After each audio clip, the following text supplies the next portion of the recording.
From wood to charcoal and now electricity, Kenya-based company Burn is manufacturing cleaner and more fuel-efficient cook stoves to help slow down deforestation and lower carbon emissions. And to make the cook stoves more affordable to lower-income families in the region, the company is using carbon credits to help lower the cost. Here in Kenya's Kiambu County, a number of tea plantation workers have replaced their traditional three-stone stoves with the ones made by Burn. Lois Wanjiku has been using her stove for the past 5 years. She says it's cheaper because it consumes less wood, and the change has been beneficial for her family's health as well.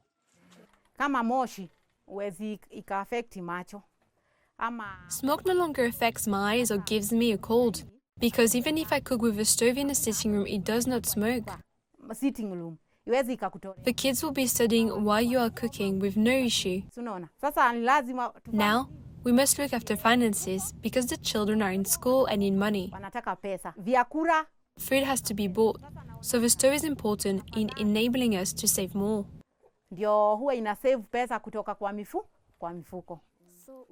The key to reducing wood or charcoal consumption is minimizing heat loss to the environment. Burn's Director of Innovation, Samuel Murakefu, explains. So our improved cook stoves contain all the heat within the stove. So it reduces the losses to the environment. The aspect of reducing the wood that you burn is actually as a result of reducing the heat loss to the environment. The company says it has sold more than 3 million stoves in the sub-Saharan region. It plans to open an assembly line in Nigeria to facilitate distribution in West Africa.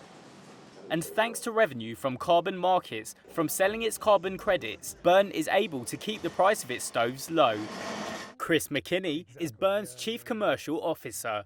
So the amount they were willing to pay for a stove was on average only about $12 US, versus like call it 40 to 50 in a purely commercial model that they would be required to pay for that stove. So there's this huge mismatch that has to be filled, and that's what now our entire business is operating on, finding ways to fill that gap between the actual cost to deliver that stove and the willingness to pay or the ability to pay for the mass market. How we do that is through carbon financing and the use of carbon credits. Burn raised $37 million in carbon finance in 2022, with their largest investor being carbon neutral royalty. Natasha Kalanda Otolo is Burn's senior carbon manager. So carbon is sometimes hard to understand how it all works, but all you have to do is look at the impact that your technology is having and see carbon as a means to getting there.